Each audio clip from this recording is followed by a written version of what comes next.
আসসালামু আলাইকুম। কেমন আছেন সবাই? আশা করি ভালো আছেন। আমিও আলহামদুলিল্লাহ ভালো আছি। আজ আমি একটু ভিন্নধর্মী একটা ভিডিও নিয়ে হাজির হয়েছি। আর সেটা হলো আমার মায়ের শখের ছাদ বাগান এবং ছাদের মধ্যে কিভাবে একটা গ্রামের পরিবেশ তৈরি করেছে সেটাই আমি আপনাদের পুরো ছাদটা ঘুরিয়ে দেখাবো। আর সাথে থাকছে মাটির চুলায় গরুর মাংস রান্না। আসুন তাহলে মূল ভিডিওতে চলে যাই। তার আগে একটি কথা বলছি, যারা আমার চ্যানেলটি নতুন দেখছেন তারা প্লিজ আমার চ্যানেলটি সাবস্ক্রাইব করবেন। আর যারা অলরেডি সাবস্ক্রাইব করেছেন তাদের জানাচ্ছি অসংখ্য অসংখ্য ধন্যবাদ। বছরের শেষে শীতের সময় কিন্তু গ্রামে একটু ঘুরতে যেতে সবারই ভালো লাগে। বিশেষ করে আমার তো গ্রাম অনেক পছন্দ, তাই আমি কিন্তু গ্রাম অনেক মিস করি। কিন্তু আমার কিন্তু গ্রামে যাওয়া হয় না। আর গ্রাম যেমন আমি পছন্দ করি সেরকম কিন্তু আমার মাও খুব পছন্দ করেন। তাই ছাদের একটি অংশে আমার মা কিন্তু গ্রামের একটা পরিবেশ তৈরি করেছেন। এই যে বাগানটি দেখছেন, এই বাগানের সব গাছগুলো কিন্তু আমার মা নিজের হাতে লাগানো এবং খুব পরম যত্নে উনি কিন্তু এই গাছের যত্ন করেন। ছাদের একটি অংশে কিন্তু এই আয়োজনটা করা হয়েছে। এটা হলো ছাদের গেট ছিল। গেট থেকে ঢুকেই বাগান, আর বাগানের পরের অংশেই কিন্তু একটা গ্রাম্য পরিবেশ। এখানে প্রতি বছর শীতেই কিন্তু আমরা দুইবার পিকনিক করি। পিকনিকের স্পট যেরকম মানুষ ভাড়া নেয়, আমাদের ভাড়া নিতে হয় না। ছাদের এই আয়োজনে কিন্তু আমরা পিকনিকটা করি এবং খুব ভালো লাগে। আপনারা যে একটু আগে মাটির চুলাটা দেখেছেন, এই মাটির চুলাটা কিন্তু আমার মার নিজের হাতের তৈরি। সাথে যে ঢেকিটা দেখছেন, গ্রামের মাটির চুলার পাশে কিন্তু এরকম ঢেকি থাকে, তাই আমার মাও কিন্তু এই ঢেকিটাও লোক দিয়ে তৈরি করিয়ে নিয়েছেন।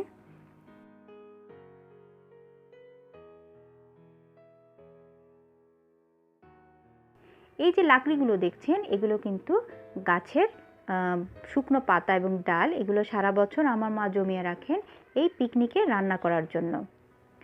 ছাদের এই ভিউ আমরা পুরোটাই কিন্তু দেখব, তার মাঝখানে রান্নার একটু আয়োজন দেখে নিই। এখানে 10 কেজি গরুর মাংস রেগুলার সাইজের কেটে ধুয়ে ভালো করে পানি ঝরিয়ে নেওয়া হয়েছে। দিয়ে দেওয়া হয়েছে 1 কাপ রসুন কিউব করে কাটা,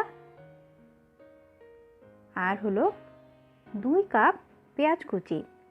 এখানে ছোট যে চায়ের কাপ রয়েছে সেই কাপের পরিমাণটা নেওয়া হয়েছে। দিয়ে দেওয়া হলো লবণ, এখানে 1.5 টেবিল চামচ লবণ দেওয়া হয়েছে। দিয়ে দেওয়া হচ্ছে আদা বাটা, এখানে টোটাল 4 টেবিল চামচ আদা বাটা দেওয়া হলো।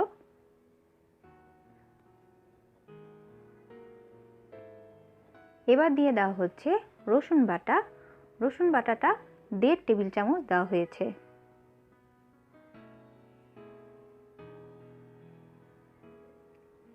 এবার দিয়ে দেওয়া হচ্ছে জিরা বাটা, জিরা বাটা 2 টেবিল চামচ দেওয়া হয়েছে। এখন দেওয়া হচ্ছে মরিচের গুঁড়া, এখানে প্রায় 4 টেবিল চামচ মরিচের গুঁড়া দেওয়া হয়েছে। মরিচটা একটু কম দিতে চাইলে আপনারা কিন্তু কমও দিতে পারেন। দিয়ে দেওয়া হলো হলুদের গুঁড়া, এখানে 1.5 টেবিল চামচ কিন্তু হলুদের গুঁড়া দেওয়া হয়েছে। এবার দিয়ে দেওয়া হচ্ছে ধনিয়ার গুঁড়া, এখানে 2 টেবিল চামচ ধনিয়ার গুঁড়া দেওয়া হয়েছে।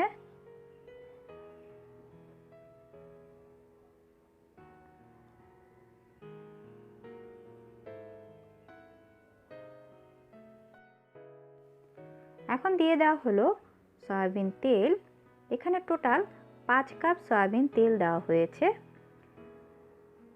কাপের পরিমাণটা আমি আগেই বলেছি, ছোট যে চায়ের কাপ রয়েছে সেই কাপে 5 কাপ সয়াবিন তেল এখানে টোটাল দেওয়া হয়েছে।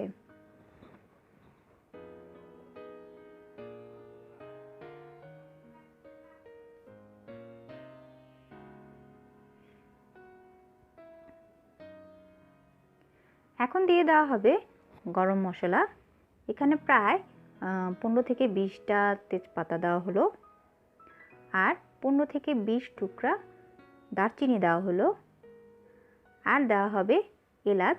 এখানে এলাচের পরিমাণটা 20 থেকে 25 পিস, এবং এই এলাচ মাঝখান থেকে চিড়ে তারপর কিন্তু দিয়ে দেওয়া হচ্ছে।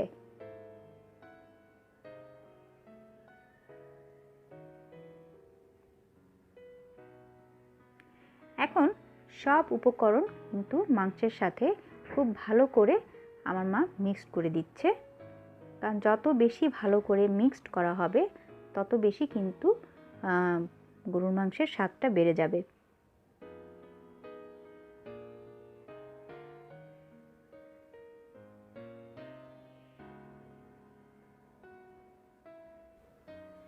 আর মাংসের সাথে মশলাটা কিন্তু হাত দিয়ে মিক্সড করাই ভালো। মিক্সড করা হয়ে গিয়েছে, এটা কিন্তু 2.5 থেকে 3 ঘন্টা এভাবে ঢেকে রেখে দেওয়া হবে। সাথে আমার বড় আপা কিন্তু হাতের চিকন যে সেমাই আছে সেই সেমাইটা রান্না করেছে গুড় দিয়ে, কারণ শীতের সময় পিকনিকে একটা পিঠার আয়োজন থাকবে না সেটা কিন্তু হয় না। এখন আবার আমি চলে এসেছি ছাদের ভিউতে। এখন বাকি যে ছাদের ভিউ রয়েছে আমি কিন্তু সেই ভিউগুলো আপনাদের দেখাচ্ছি, সেই সাথে মাঝে মাঝে কিন্তু রান্নার ভিউটাও দেখিয়ে দিব। গাছে বড়ই ধরেছে, এটা কুল বড়ই। বড়ইগুলো এখনও ছোট। বড়ই গাছ ছাড়াও আরও অনেক ধরনের ফল গাছ রয়েছে,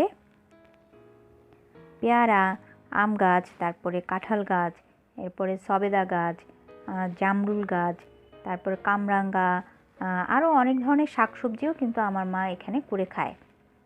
প্রতি বছর কিন্তু আমরা টুকটাক এই বাগান থেকে ফল পেড়ে খাই, যা কিন্তু খেতে বেশ ভালোই লাগে।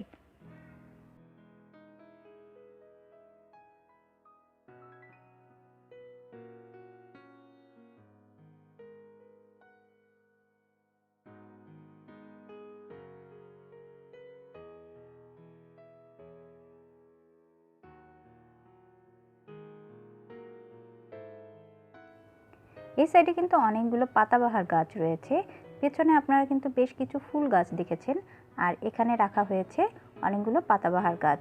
আর পেছনে কিন্তু টিনের ঘর, ভেতরে 2টো রুম রয়েছে। টিনের ঘরের উপরে একটা বারান্দার নমুনা করা হয়েছে। এটা কিন্তু গ্রামের বাড়িতে দোতলা ঘরের টিনের ঘরের যে বারান্দাটা থাকে ঠিক সেরকম একটা নমুনা আমার মা শো হিসাবে করেছেন, কারণ এটা আমার নানি বাড়ির একটা অংশ ছিল দোতলার। আমার আম্মু তার বাবা বাড়ির স্মৃতি ধরে রাখার জন্য শো হিসেবে এটা করেছেন। আর সামনের অংশ কিন্তু টাইলস দিয়ে একটা শান বাঁধানো বসার ব্যবস্থা করেছেন, কারণ গ্রামের বাড়িতে এভাবে কিন্তু শান বাঁধানো বসার ব্যবস্থা থাকে।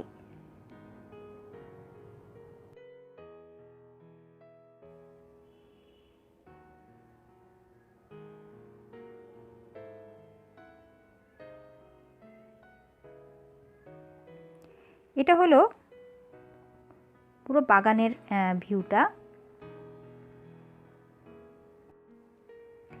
ঘরের পাশে কিন্তু এখানে আখ গাছ লাগানো হয়েছে, এখানে আখও ধরেছে। আমরা কিন্তু বেশ কিছু আখ কিছুদিন আগে কেটে খেয়েছি।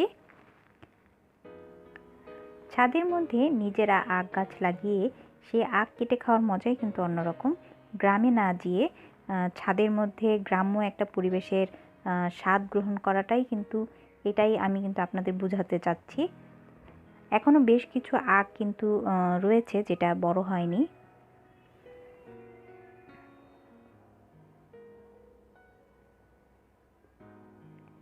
এছাড়াও এখানে একটা হাউজ করা হয়েছে পিকনিকের সময় হাঁড়ি পাতিলগুলো ধুয়ে নেওয়ার জন্য, আর একটা বেসিন রাখা হয়েছে হাত ধোয়ার জন্য, আর একটা কিন্তু টয়লেটের ব্যবস্থাও করা হয়েছে। আমার মা এটার ব্যবস্থাও করে রেখেছেন, যাতে আমাদের কোনো রকমের অসুবিধায় না পড়তে হয়। আর পাশে একটা বারান্দার মতো রয়েছে, এখানেও কিন্তু বেশ কিছু গাছ রয়েছে।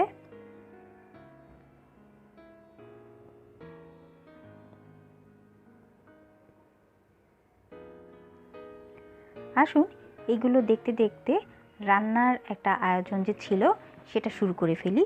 কিভাবে মাটির চুলা ধরানো যায় সেটা আগে দেখি। আমার মা চুলা কিন্তু অলরেডি ধরিয়ে ফেলেছেন এবং গরুর মাংসের পাতিলও কিন্তু বসিয়ে দিয়েছেন। এখানে কিছু আলু কেটে রাখা হয়েছে, কারণ মাংসের মধ্যে কিন্তু আলু দেওয়া হবে। বেশ বড় বড় করে কিন্তু আলু কাটা হয়েছে।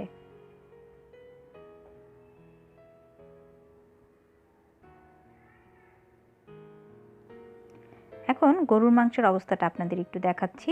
3 ঘন্টা কিন্তু এটা মাখিয়ে রেখেছিলাম। 3 ঘন্টা পরে এটা চুলায় দেওয়া হয়েছে।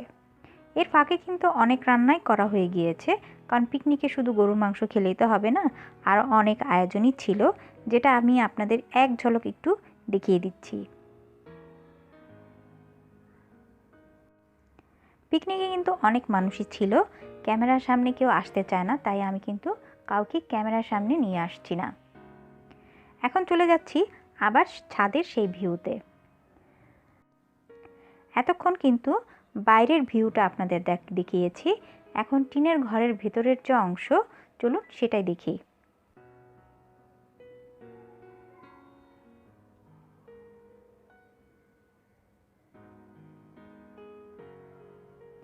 এগুলো কিন্তু আমার মায়ের নাতিদের শিল্পকর্ম। তার 2 নাতি এই শিল্পকর্ম করেছে, আর এটা হলো আমার মার হাতের ওয়ালমেট, আর এটা ছিল আমার বড় বোনের হাতের ওয়ালমেট। এটা ছিল বাইরের রুমের ভিউ। এখন হলো ভিতরের রুমের ভিউটা আপনাদের দেখাচ্ছি। এখানে আমার মায়ের শখের পুরনো যে ফার্নিচারগুলো ছিল, সেই ফার্নিচার দিয়ে কিন্তু এই রুমটা সাজিয়েছেন। এটা আমার বাবার ব্যবহৃত বেড, এখানে আমার বাবা ঘুমাতেন। আর এটা ছিল আমার বাবার ইজি চেয়ার। আমার বাবা বেঁচে নেই, কিন্তু তার স্মৃতিগুলো ধরে রাখার জন্যই আমার মা কিন্তু এই পুরো রুমটাই সাজিয়ে গুছিয়ে নিয়েছেন।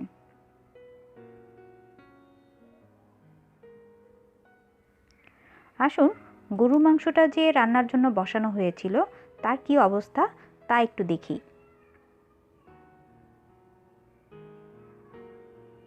মাংসটা কিন্তু কষানো হচ্ছে, প্রায় 15 থেকে 20 মিনিট কষানো হয়ে গিয়েছে।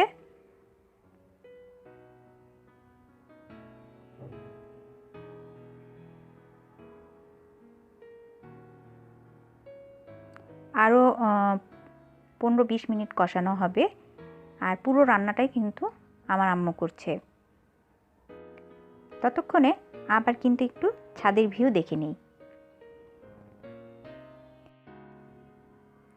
আপনারা হয়তো ভাবছেন কেন আমি আপনাদের এত কিছু দেখাচ্ছি, জাস্ট শুধু আমার ভালো লাগার জায়গাটুকু আপনাদের মাঝে শেয়ার করছি, আর কিন্তু কিছুই না। প্রত্যেকটা মেয়েরই কিন্তু মা বা বাবার বাড়ি কিন্তু খুব পছন্দের একটা জায়গা। হয়তো বা আপনাদের কেমন লাগে আমি জানি না, আমার কিন্তু খুব পছন্দের একটি জায়গা আমার বাবার বাড়ি। আর এই ছাদের ভিউ তো আমার খুবই পছন্দের, তাই আমি ভাবলাম যে আপনাদের মাঝে আমি আমার ভালো লাগাটা শেয়ার করি। জানি না আপনাদের কেমন লাগবে, আশা করি আপনাদের ভালোই লাগবে।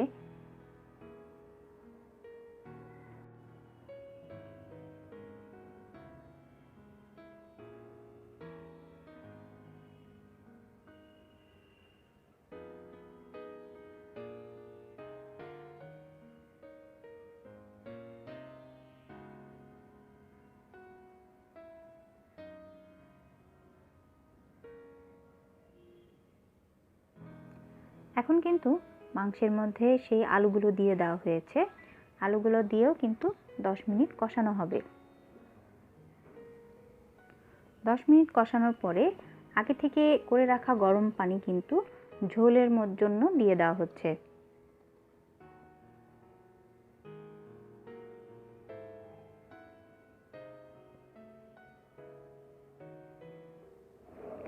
জাস্ট এখন কিন্তু শুধু মাংসটা সেদ্ধ হতে বাকি।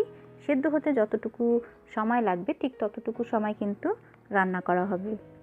আর মাটির চুলায় সবসময় কিন্তু রান্না একটু তাড়াতাড়ি হয়ে যায়, কিন্তু কারণ মাটির চুলার হিট কিন্তু একটু বেশি। এখন চলুন আমার মায়ের বাগানের আরও কিছু অংশ দেখে নিই।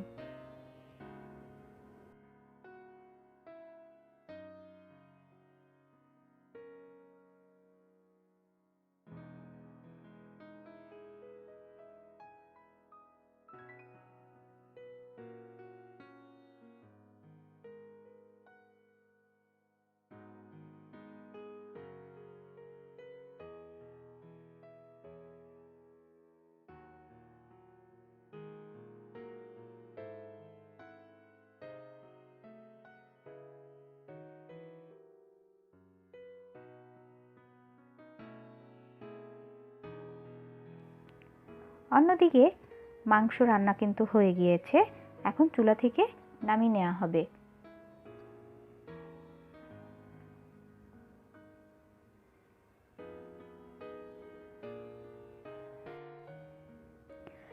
আশা করি আমার ভালো লাগার জায়গাটুকু আপনাদের মাঝে আমি শেয়ার করতে পেরেছি এবং আপনাদের ভালোও লেগেছে। যদি ভালো লেগে থাকে তাহলে প্লিজ একটা লাইক দিবেন আর সাবস্ক্রাইব করবেন আমার চ্যানেলটি। পাশে থাকা বেল আইকনটি ক্লিক করে রাখবেন এমন নতুন নতুন ভিডিওর আপডেট পাওয়ার জন্য। পরবর্তী ভিডিও দেখার আমন্ত্রণ জানিয়ে আজকে এ পর্যন্তই। সবাই ভালো থাকবেন, সুস্থ থাকবেন। আল্লাহ হাফেজ।